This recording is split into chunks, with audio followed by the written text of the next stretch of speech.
All right. Well, good evening, everyone, and thank you for joining us for our early bird special on balancing horses and wildlife management, presented by Braun Gresham Attorney and Counselor Natalie Cavellier. So this is a brief presentation before we kick off our Converting to Wildlife Management presentation at 6. Because we are so limited on time, we will not be taking questions for this portion of the presentation, but we will provide Natalie's contact information at the end in case you'd like to submit a follow-up question that way. And I will also just paste her contact information in the chat bar. So if you want to copy and paste that for later, you're welcome to do so.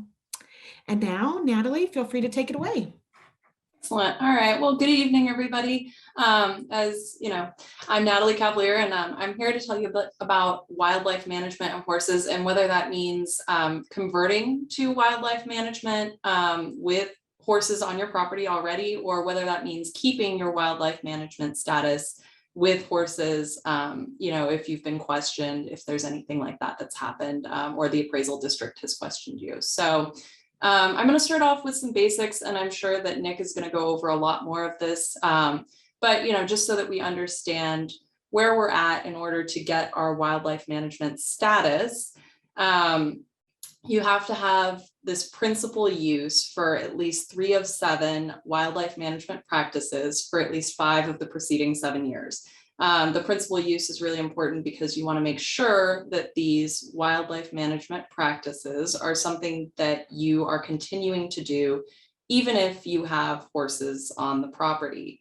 There are 7 of them. You can, choose at least 3, and you have to be able to show that those are principal uses. So that means, they have to be something that the horses are not going to interfere with. If you can flip to the next slide, I'm going to talk about this a little bit more in depth.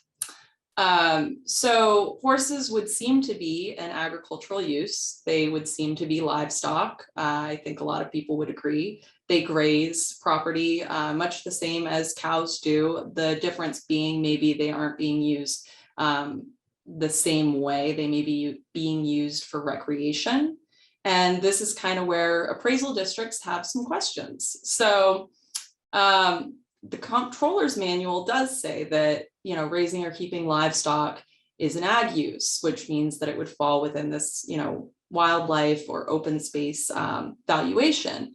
And livestock are these domesticated animals. Some appraisal districts are going to agree with that and say that, yes, horses are an agricultural use. They fall within the open space valuation. They're a qualifying animal, and they aren't going to have a problem with it. Other appraisal districts are going to say these are a hobby animal. They're used for recreation. They don't qualify. So they are simply going to say no, not at all. And in those cases, as I'll talk about in a minute, there is a way that you can separate your uses and still get your wildlife valuation on most of your property. Other appraisal districts may say that you can have horses on the property, but they can only be grazing. They can't be being used for any sort of recreational purpose while on the property. Another way that they may be a qualifying animal is if they are breeding. Some appraisal districts may say that if you have breeding horses on your property, then they qualify. Breeding is different for different appraisal districts. So what you should really take away from this is you need to know what your appraisal district requires, because breeding could be that you need a certain number of mares or that you can't have any geldings on the property. So again, this is something you would want to go to your appraisal district, and this can change too with different chief appraisers. So you want to make sure that in any case, you know exactly what is going on in your appraisal district. And Plateau can help you with that, especially when you're going to get your wildlife valuation. You can go to Plateau and make sure that you know exactly what you need on your property, how you can qualify with horses. If you're changing over into wildlife valuation, then Plateau can also help with that. On the Braun and Gresham side, we tend to help if the appraisal district has come along and told you that you don't qualify because you have horses on your property. And you should note that in in Texas, there is a case that says that horses are not just, even if they are recreational and they're on your property, it doesn't necessarily mean that the property is being used for recreational uses, because you could be just grazing horses on your property, right? You don't have to be using them for a hobby or for anything like that. And again, like I discussed in the previous slide, that principal use is really important. You want to make sure that you are showing the appraisal district that you are wildlife. And whether that means, and I think we should state that it means that you need to look like you're doing wildlife. So if an appraiser shows up to your property, you want to make sure that immediately it becomes clear that this is not a stable. You are not, using the horses for recreation. You don't have a large arena that's front and center, maybe. That would be kind of a red flag for appraisal districts.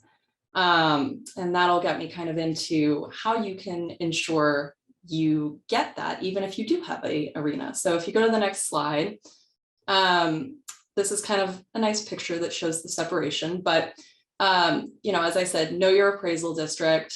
I'm going to talk about separate uses actually first. You can, if you want to qualify, and let's say you have a stable, you have an arena, you have all of these things that would maybe look to an appraisal district like you are using the horses for recreation, and you are. You can still have a wildlife valuation on your property. It just means that you would need to maybe separate those areas out and have those appraised at the full value instead of at the wildlife valuation. So you could carve out that arena and that stable, and that would just be full value, and the rest of your property could still be grazed by those horses. And of course, that's dependent on your appraisal district. You need to know where you are. Another thing you can do in certain appraisal districts is add qualifying livestock. So that may mean adding 3 cows to your property, depending on how large your property is. And that kind of goes to an appearance of, and that's, a little bit different for wildlife versus ag, probably is a little bit more likely to be used in ag valuations, but it's something to think about. If you are breeding, you need to know the number of mares that you need on the property. You need to know the number of geldings you can have, or if you can't have them all. For instance, we've seen an appraisal district where they've said, we simply don't like horses. We don't think that they work, which may sound a little silly, but it is what they would like. So we have to follow that. You can challenge it, and Braun Gresham has had a successful case against an appraisal district where we did challenge them and said, no, we are not using these horses for recreation. They're simply grazing. Even if you define them as a hobby animal, they are grazing here and they are livestock. And it was successful. So, you can challenge it, but we would rather you didn't have to. So these are some little maintenance and some little mitigation measures you can use to kind of prevent that. So that's kind of all I've got right now. But if you have any questions for me or for Plateau, they do a lot of this, as do we. So you can feel free to reach out, and I'm always happy to answer questions about any of this. So. Thank you so much, Natalie. I will again copy and paste this contact information in the chat. So you can feel free to copy it yourself and send her an email if you do have any follow-up questions. And I know we had discussed potentially doing some blogs or additional resources in the future. So I wanted to point out Braun Gresham has a bi-monthly newsletter, the Landowner Alert System, where we would publish any of those blogs or resources to that. So if you're interested and you want to sign up, feel free whenever you reach out to just let us know. We can get you signed up for that, and that will kind of keep you up to date on any other posts around this issue. So thank you everybody again, and thank you so much, Natalie, for all the great information. Yeah, thank you guys.